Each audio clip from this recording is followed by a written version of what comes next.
Hello and welcome back to the Littlest PetCast. I am your host James, and today we are looking at the episode A Night at the Pawza. Now, before I get into this episode, when taking notes, a lot of things happened. So I kind of expect this to be a long one and not that pleasant of a one, at least on my end. I'm sure it'll be great once you're listening to it, but I have to, speak it and listen back to it, and it's gonna be draining, so I might not be all there by the end of it. Although maybe I will. Who knows? So, we begin with the pets being excited about something to do with Penny Lane. So Blythe comes down and wants to know what all the hubbub is about. So Penny shows her something that she can't see at first, and then Blythe points out that it's an ant. And then he's like, hey, she got it on the first guess. Penny says that this is her pet, and her name is Coconut. So, can pets have pets? I mean, I have more, but I don't know, this is just the first instance of just about this scene. We're gonna get to it. So, Blythe doesn't quite find it appealing because it's an ant. An ant who isn't speaking, by the way. So that means flies, butterflies, and ants can't speak human language, whereas spiders, bees, and mosquitoes can. So also, on top of the can pets have pets thing, there's also the idea that Blythe's attitude towards certain animals just doesn't seem to change, where she's just unimpressed with an ant. There's no, oh, let me try talking to this ant. Let's see what's up. We become friends. No, it's just an ant to Blythe.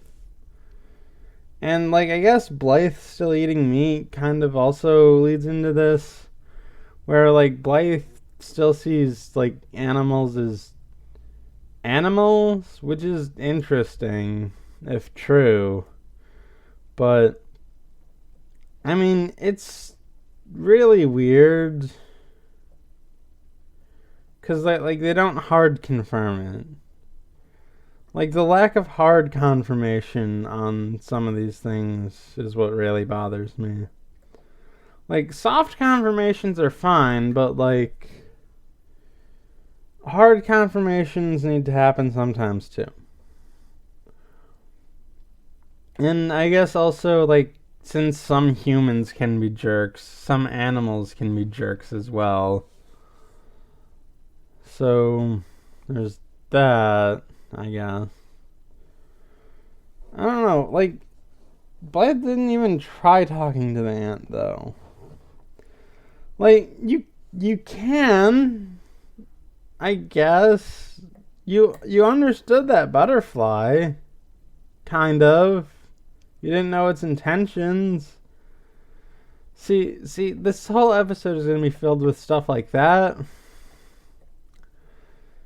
And this might be the most, the tamest one thus far.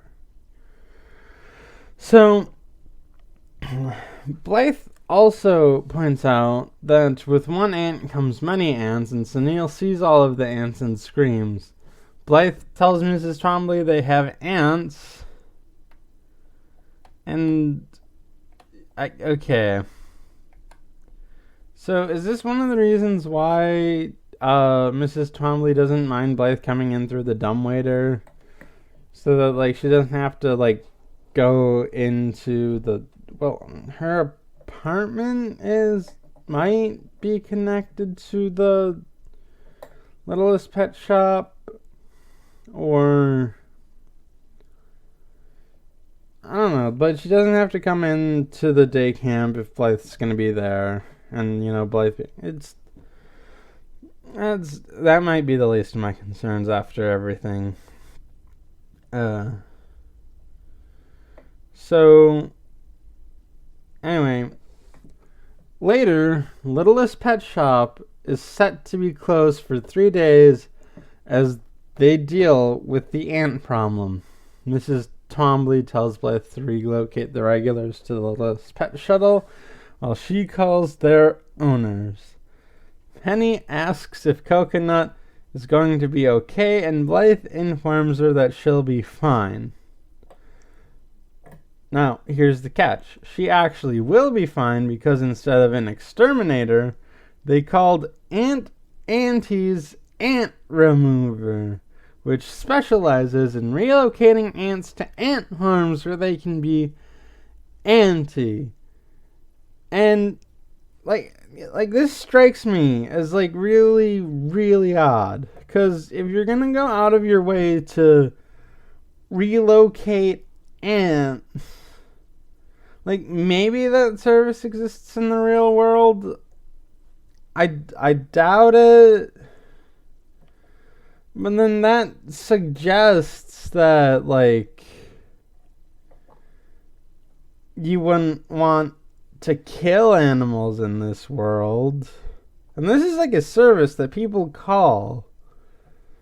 Like, and she seems to be doing, Aunt Auntie seems to be doing it like a professional would, and not like complaining like, oh, you're the first call I've gotten ever, because most people just call exterminator.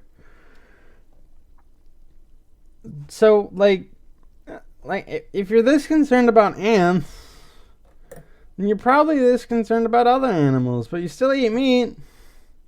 So something must have happened. Like is all the meat synthetic? Did we just outlaw all exterminators? Or is it just like a more complicated thing than that, where it's like a law has been passed where like we only let animals die naturally before we do anything with it. No hunting or killing. But like animals still eat animals.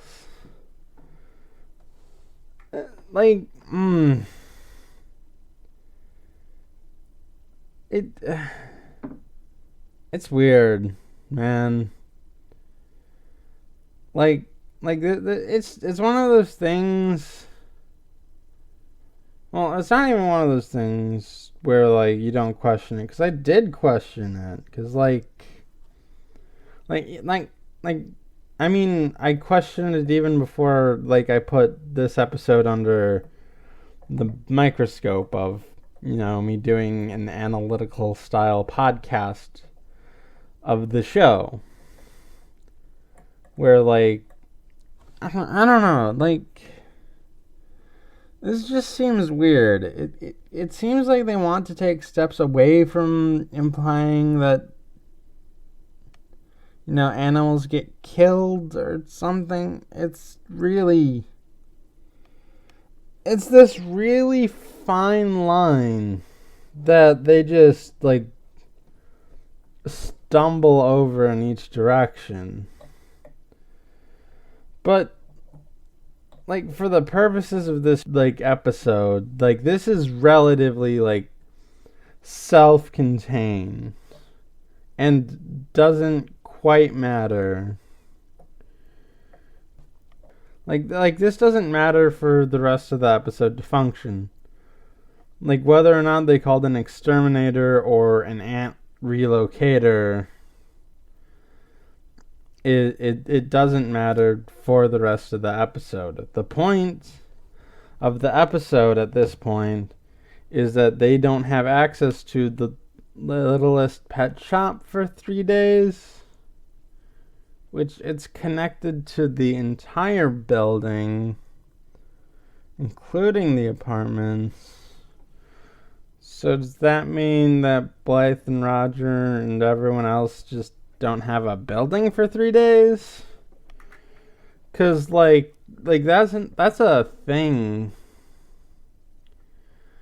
But I mean, I don't know. It's I'm gonna see how long I've been. I'm at 10 minutes, and I'm not even like 3 minutes into the actual episode.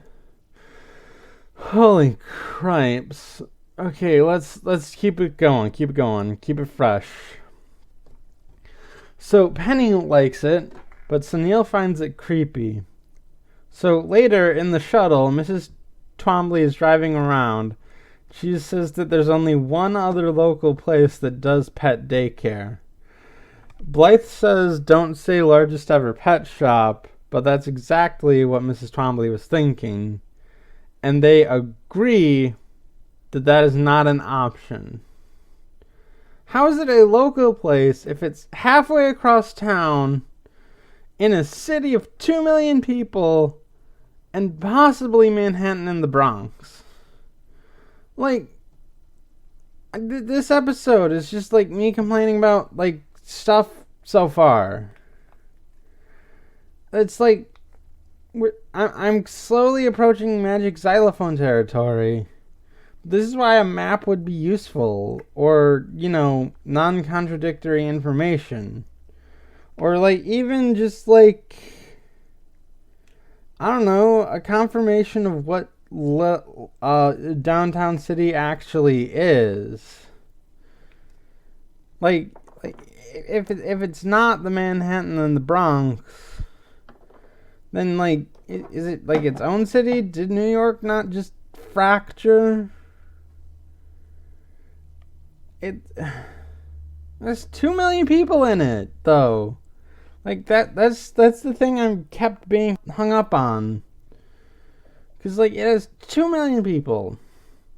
Like, there should be more than 2 things.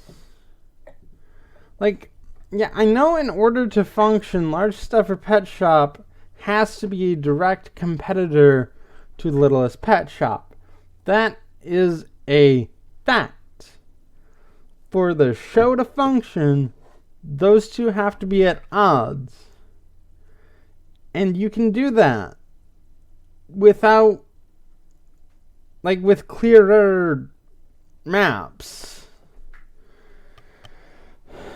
This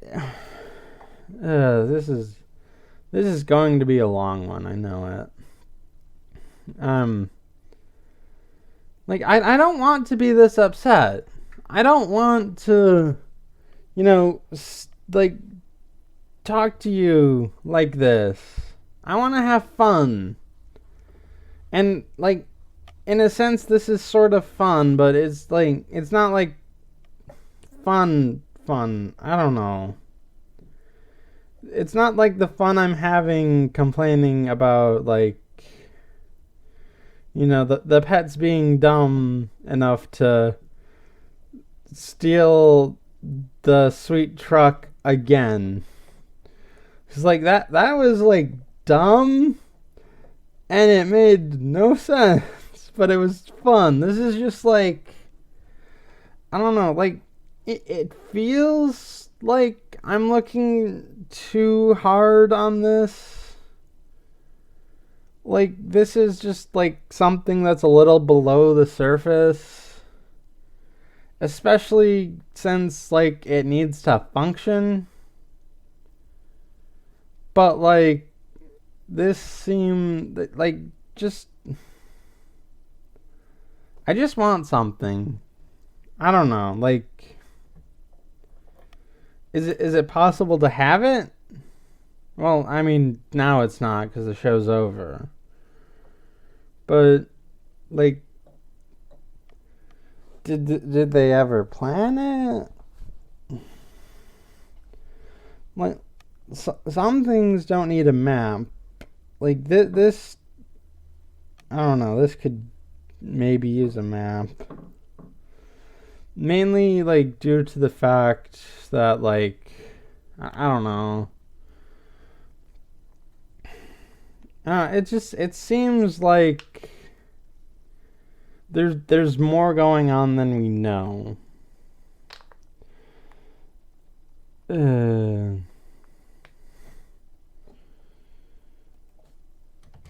Okay. Like, again, this is self-contained.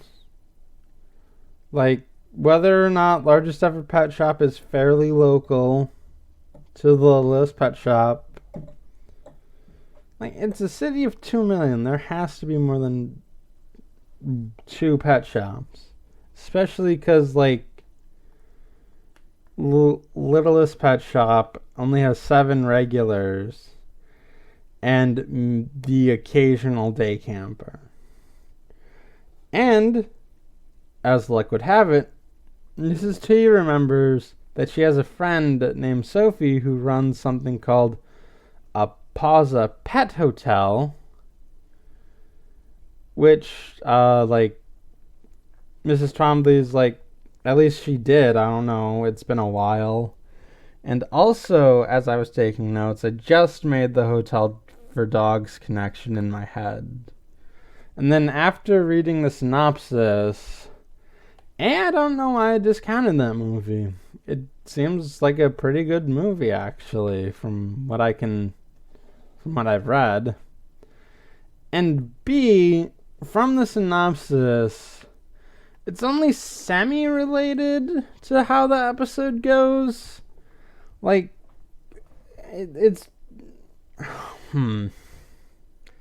Like, the Hotel for Dogs movie focuses more on the dogs and their needs versus, like, the antagonistic thing, like, goes towards the dogs itself.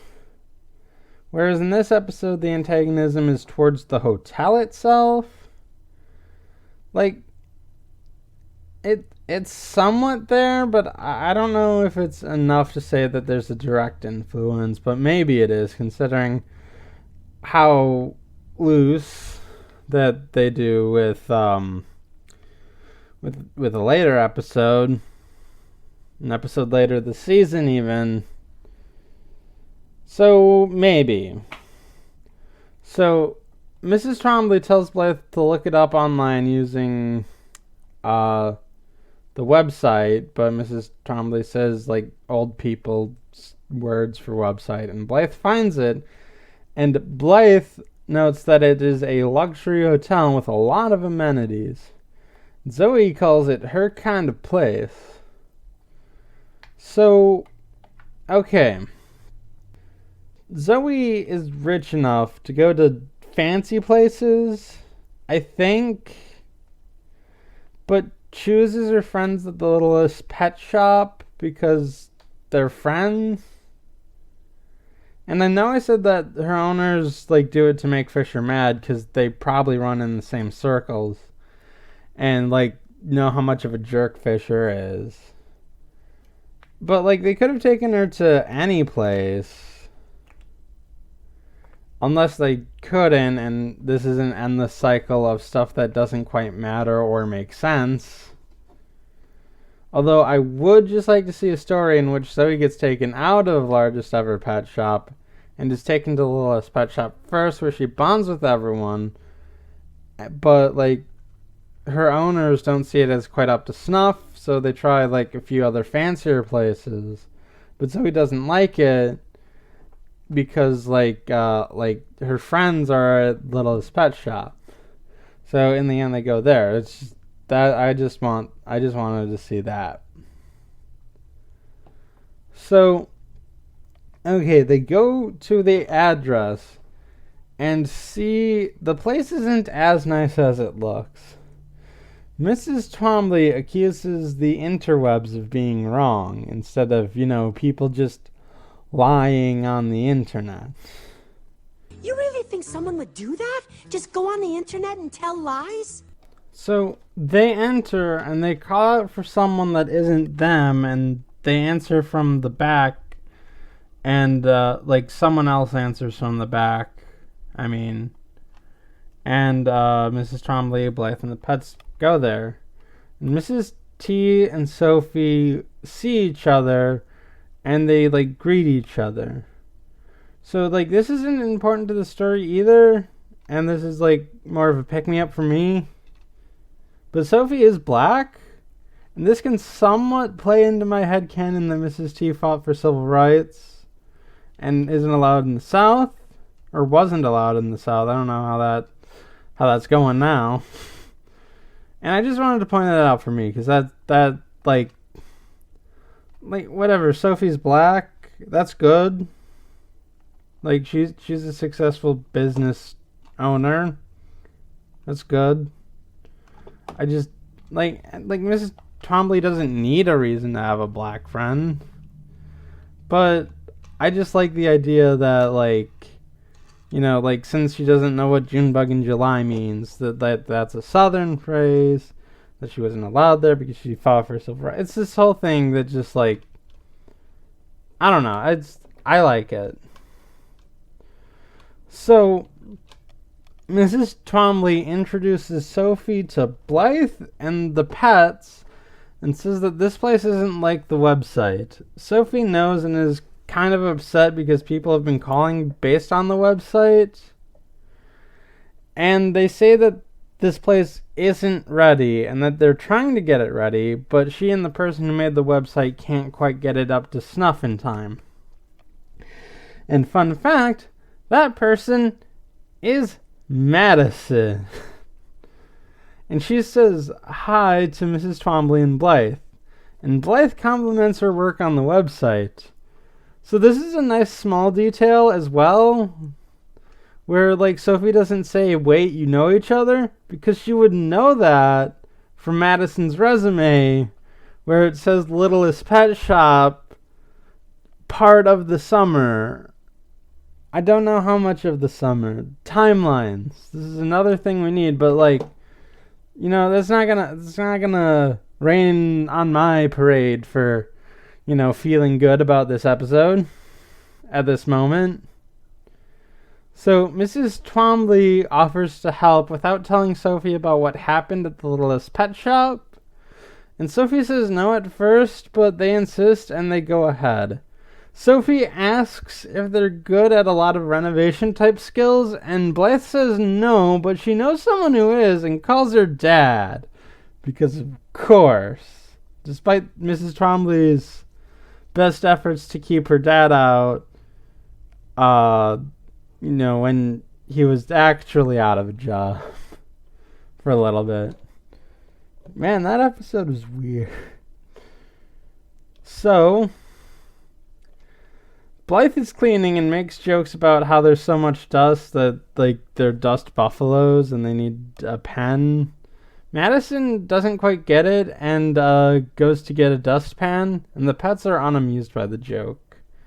So meanwhile, outside, the Biskits, all of the Biskits, Fisher, like Whitney and Brittany, are in a carriage being carried by Francois on a bike. Whitney noticed something and physically gets Brittany's attention even though they were texting from a few feet away? For shame. Maybe, because, like, even though they were texting, Whitney had to get Brittany's attention physically when they could have just sent a text, but they could have been texting other people. But that seems very unlikely. Like, how and who? Like, they don't strike me as the type of people who would want to do that. So Fisher is on a laptop and not a phone. So, like, Whitney points out the thing to Brittany, and they ask Francois to stop, and they get off. And Fisher tells him not to stop because his doctor ordered him to ride his bike for an hour a day. That's the stuff. That's the funny. So the twins wonder what the Littlest Pet Shuttle is doing there, and Fisher wonders the exact same thing. Fisher asks Francois for the phone, and Francois dials the number to the place somehow knowing it. So this is like where, like, needing it for the episode to work and completely unrealistic crash hard. Like, it makes no sense but at the same time, I never, like, truly questioned it until now. Like, it's one of those things that maybe in the back of my mind I knew, or it was weird, or whatever, but, like, I never, thought about it to the extent I'm thinking about it now. This makes no sense. And yet, the writers seem to think that this makes sense, where magic doesn't make sense, where magic actually makes a lot of sense. Because it's a thing, why,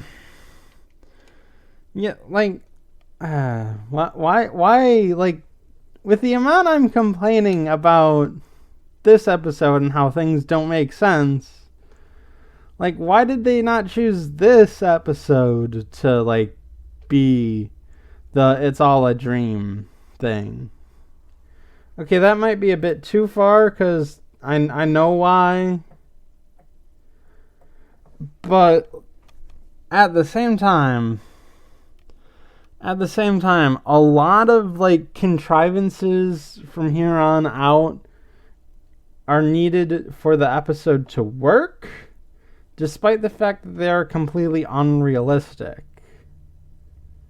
So Blythe answers and says that this is Littlest Pet Shop and then the Littlest Pet Shop Hotel, and the twins spy on her, but Blythe is confused because she's not used to answering phones here and at her job, which this is not her job. This is, she forgot the name of the Pawza and just says, "How may I direct your call?" Assuming that the person on the other end knows that this is actually the Pawza and not somehow knowing the exact phone number of the building. I thought, like, phone numbers, like, to buildings, like, worked out the same, but then I remembered they don't. Like, so you can't figure out what a building's phone number is based on where it is. Even though you could do that, but, like, when I was young, we had a, like, home phone number that was the same home phone number, despite the fact that we moved, like, 1, 2, 3, 4, 5 times in the span of, I don't know, 12 years, 13 years maybe. It's a thing. So Fisher hangs up and is shaken. The Biskits are upset that he didn't talk to Blythe and wonders why she has a hotel. And Fisher is mad because Littlest Pet Shop cannot open a hotel before he does. Fisher decides to go to lunch and orders Francois to go to the bistro. Like, holy crapo. The bistro. So at the bistro, a shady man named Mr. Dale appears and sits at the table with his back to Fisher, not to arouse suspicion. But the two start talking anyway, and Fisher enlists his services to intimidate the Littlest Pet Hotel to stop it from opening, at least before his hotel. He then opens his briefcase, and out pops a model of an extravagant hotel for pets that's going to be a little less extravagant after I go through my blow for blow. So his plans includes 20 stories, 200 rooms, which is 10 rooms per floor, so that's not the best average. Like, hotels I've been in have, like, 15 or 20 rooms per floor. Maybe more. And, like, I assume fancier hotels go even more than that. So, a separate dining area for herbivores and carnivores, and you're forgetting omnivores. Humans are not the only omnivores. A nightclub for nocturnal animals, which doesn't seem to be that much of a problem since skunks are nocturnal and Pepper is awake at the daytime. a game room for game animals, which is kind of weird because hunting might be illegal. Maybe, like, it like that thing's only not making sense based on something that isn't confirmed. Like the rest of this seems confirmed so far. So, a Mile High Aviary, which I actually don't have a problem because I saw it. It's in the model.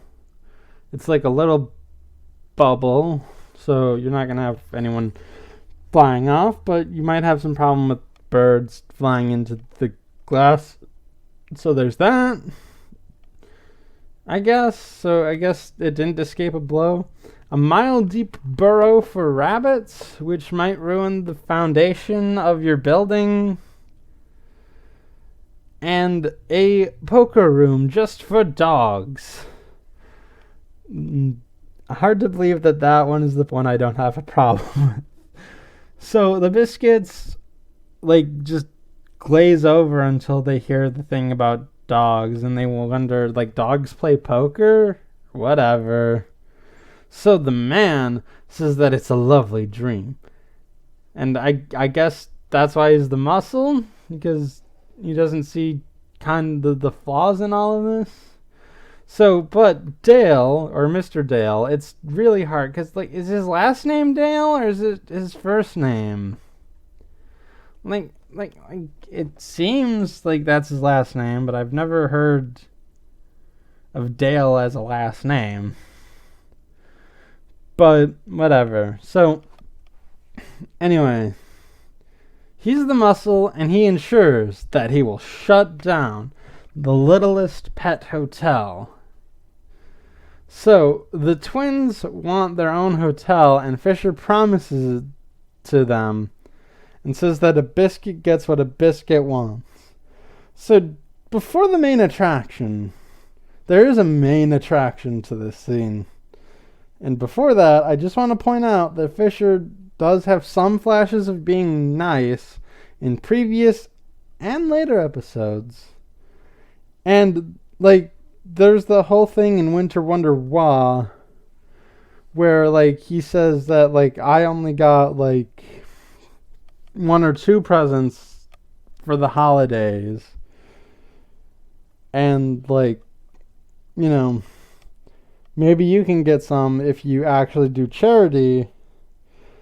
But he's also saying here that a biscuit gets what a biscuit wants, which might just be business Fisher. That's how I've always read the disconnect, where it's like, in life I can be somewhat nice, but when it's business, like, you do what you have to do to be on top, as evidenced by the main attraction, which is a villain song.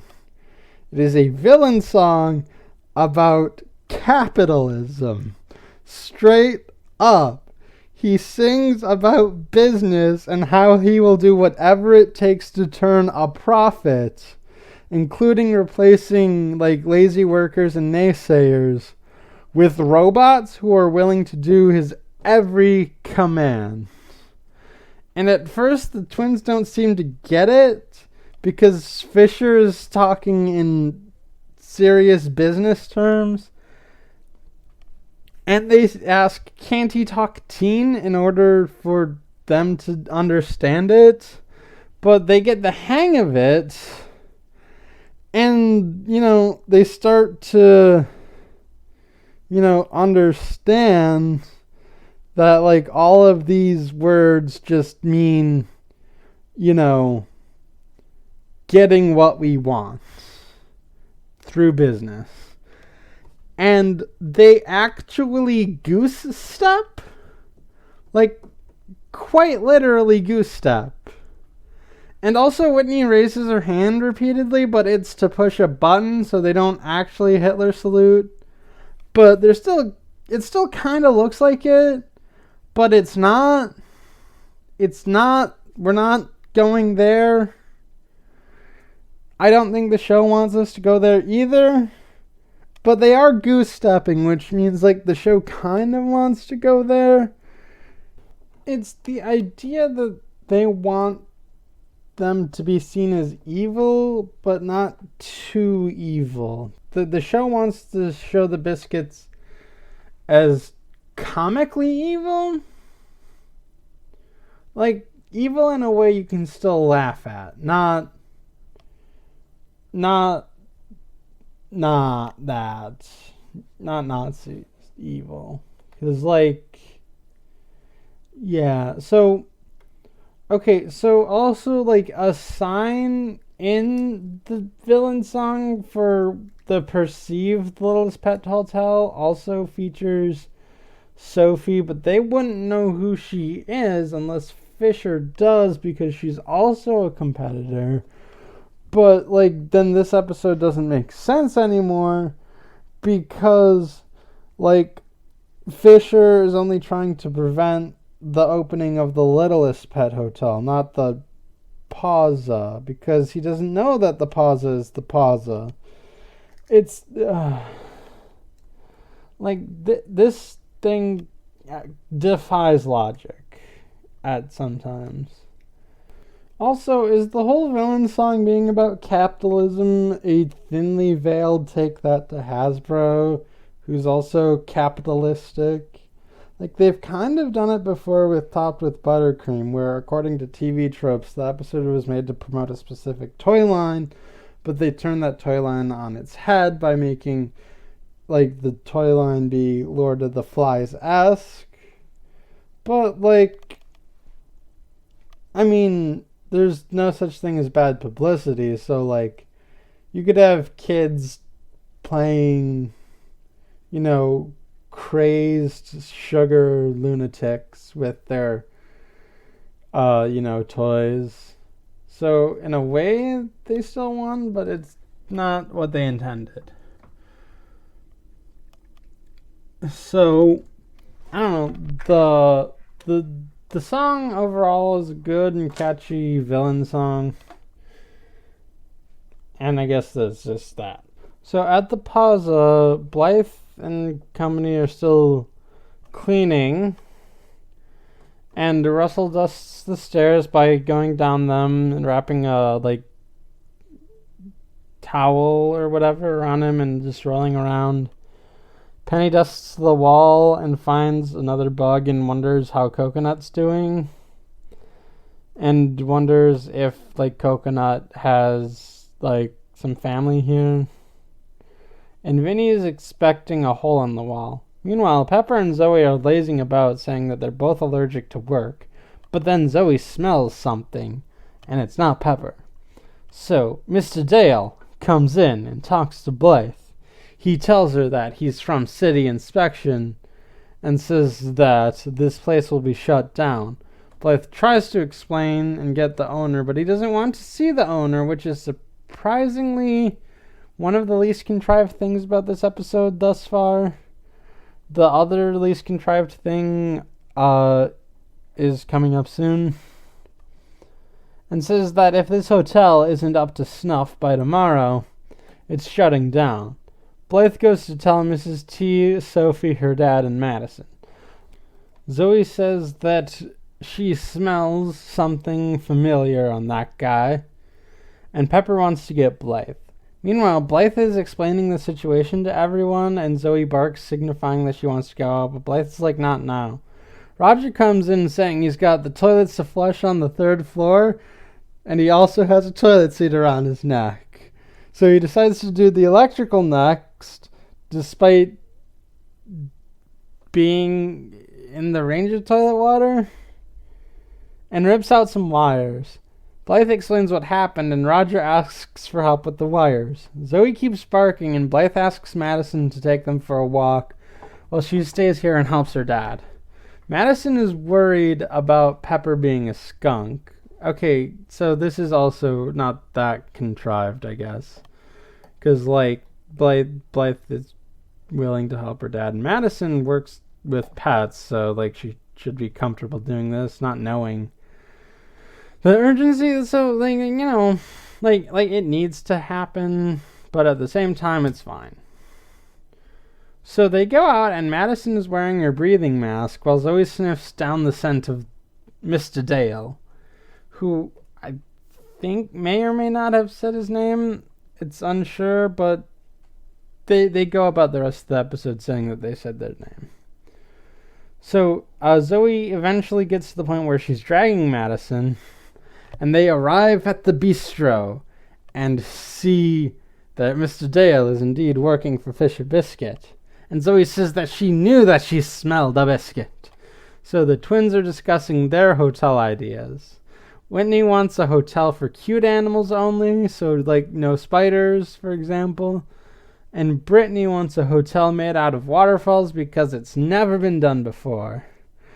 Fisher asks Dale why he didn't close it on the spot, and Dale says he didn't want to arouse suspicion, which I guess is fair. And he tells Fisher not to worry because no matter what happens, the hotel will be closed.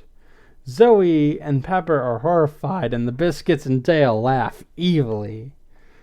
You know, not to arouse suspicion.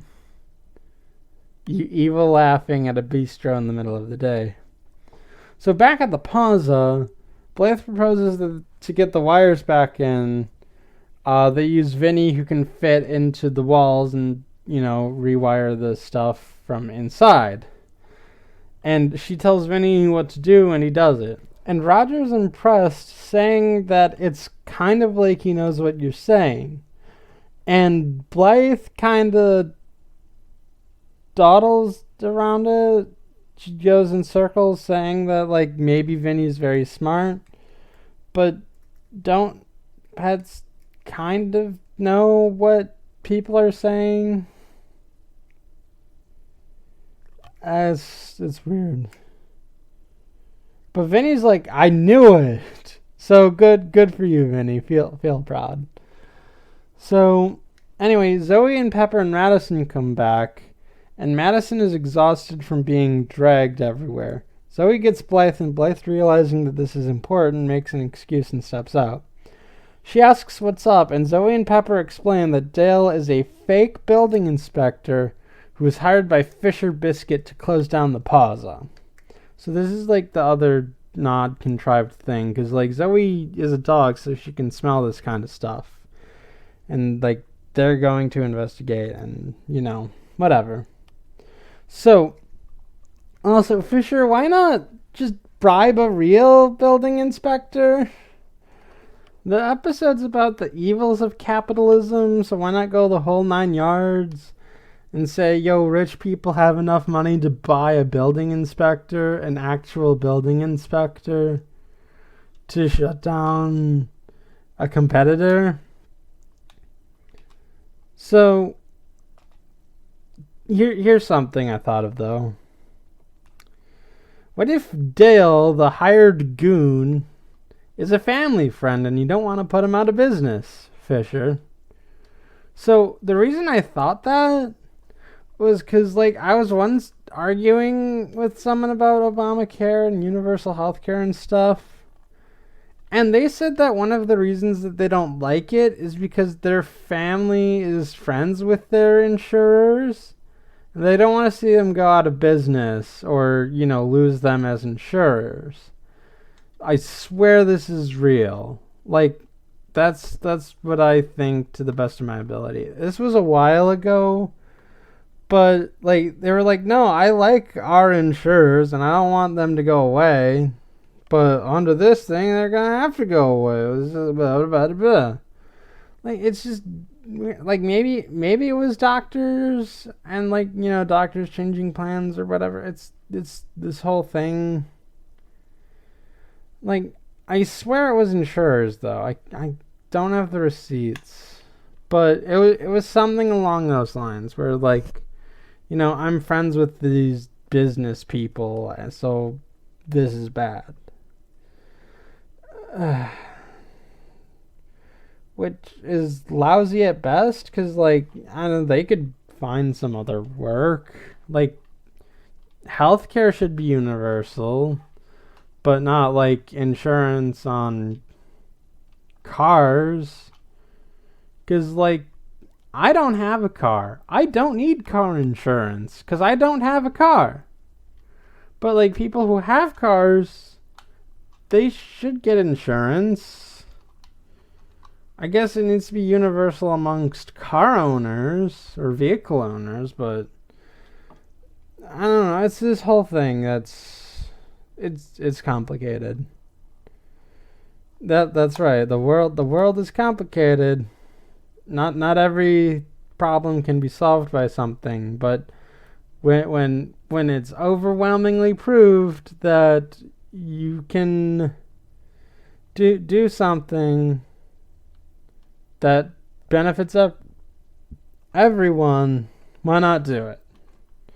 So Blythe gets mad and goes to tell everyone about this. So they ask how she knows, and she says that she just knows. So they discount her because she doesn't have any solid proof that she's willing to share.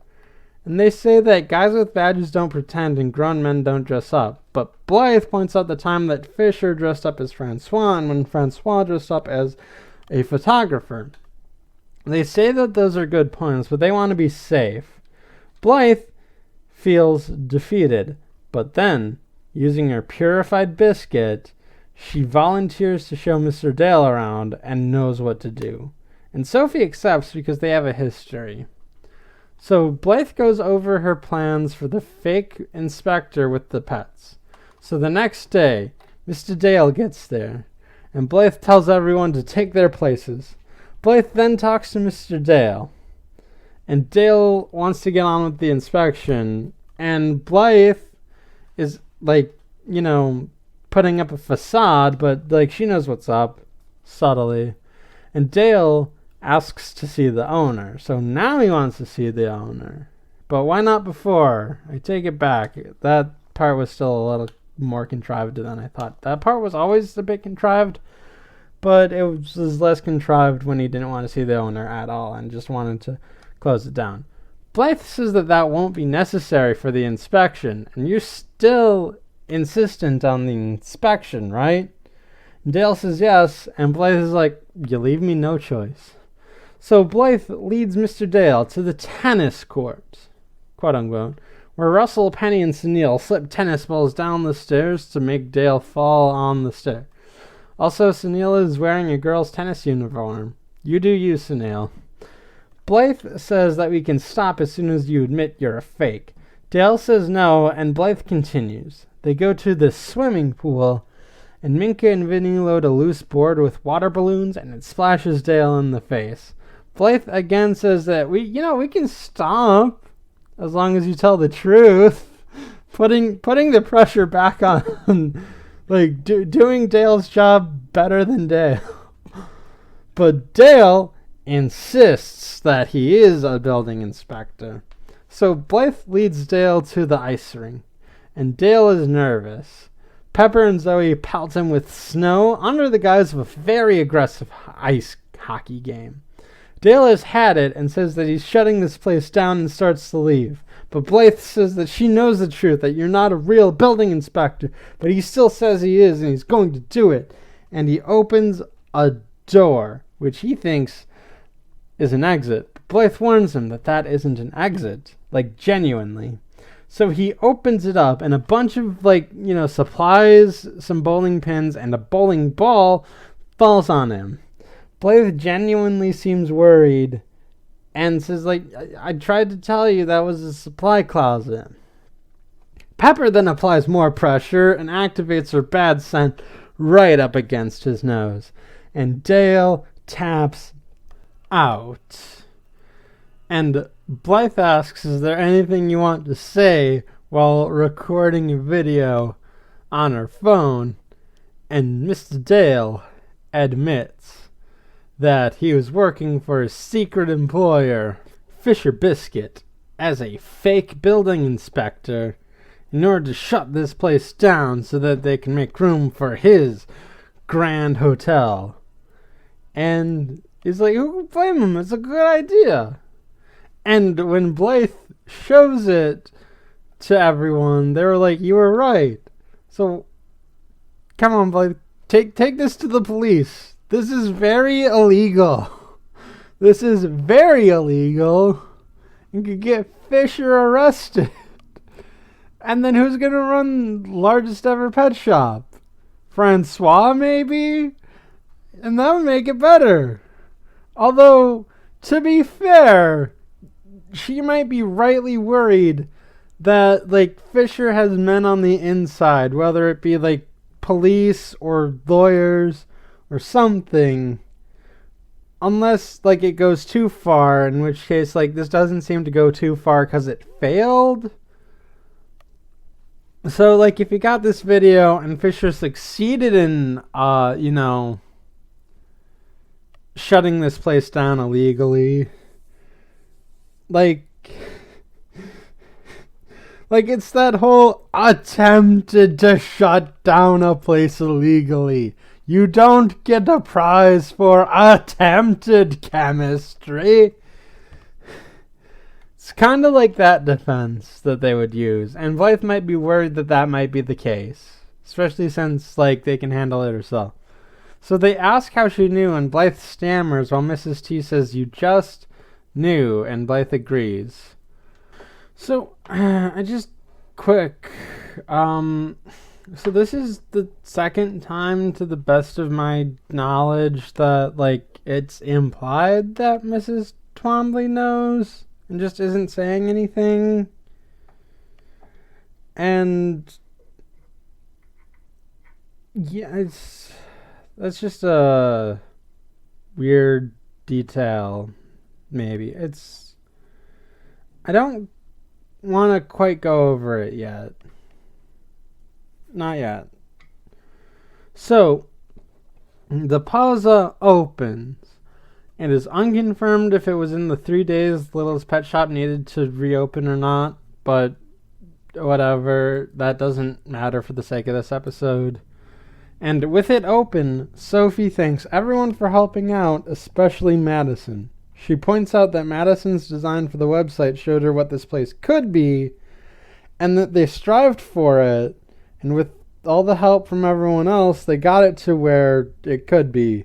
And Madison is proud of herself and says, "Yay me." So the twins see the Pawza and wonder why they thought Blythe had her own hotel. And they wonder if Blythe was just doing that thing where they help people for free and go, ew. So the twins ask the driver to pedal, and it's not Francois but Mr. Dale, who is doing this as a punishment for failing. And that ends the episode. And I don't know how I missed it. But theory time before we wrap up the episode. So, maybe the closet coincidence isn't that much of a coincidence. What if this is a power that the Biskits are able to unlock, but they just haven't? Where, like, you're being nice, and, like, you just eventually kind of get your way, despite the fact that, like because you're, like, convinced your convictions are right, and your convictions are right, and also you're being very nice, you get access to this ability where things can kind of go your way, where, like, Mr. Dale accidentally opened a closet, because, like, Blythe's traps, like, almost backfired, and it didn't take that, and it only took the accidental trap for it to succeed. So, like, the Biskits don't know that they have this power yet, because they can usually get what they want, like, normally, because they have money. And, like, whenever they try to go out of their way to do something, like, it backfires on them. Or maybe it's that the power is punishing them, but, like, they know being evil gives them some powers, and they don't know that being nice gives you, the whole range of abilities you have. So I guess the whole thing is you have to be together and extremely evil or extremely nice. And since Blythe has the power through the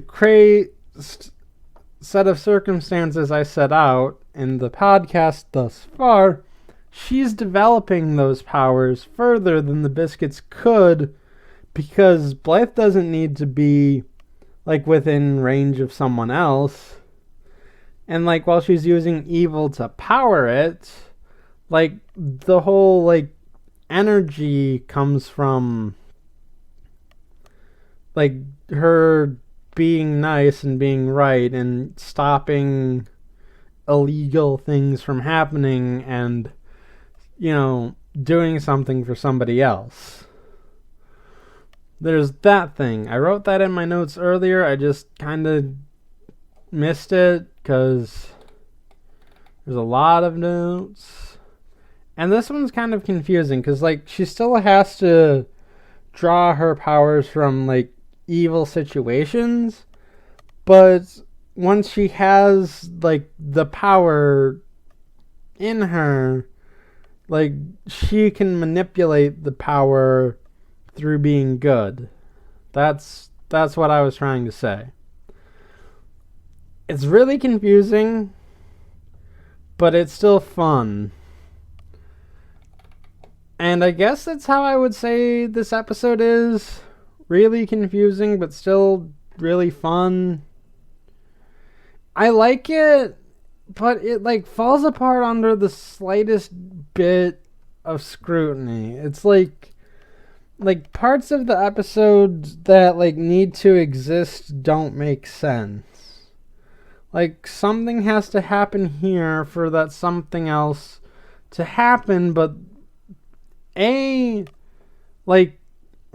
get to B you need A, but A and B like can't happen, and it's a weird thing. But like the episode overall is fine. It's fine enough, I guess, considering everything's a mess. But overall, like it's a good episode. I wouldn't say it's a great episode. It is a lot of flaws, but like I don't know, it's still fun and enjoyable if you can look past it, but it's kind of hard to do so. It's just that. So that should be it for this episode of the Littlest PetCast. Be sure to leave your comments and reviews on Shout Engine, on Apple Podcasts, on the Google Play Store, and wherever else RSS feeds go. When their building is infected with ants and they get an ant wrangler instead of like Orkin or something. Unless Orkin is an ant wrangler, but I doubt it. And be sure to tune in next time for the episode Proud as a Peacock. Right. So I might not get to that episode until after the convention, which is KitsuneCon. I told you about this last year. I'm going in this year. It's my usual con. I go to it. But, like, you know, just saying, like, if you're going, don't be afraid to say hi. I guess if you can find me or whatever. Yeah, that'll be it. And I will see you then.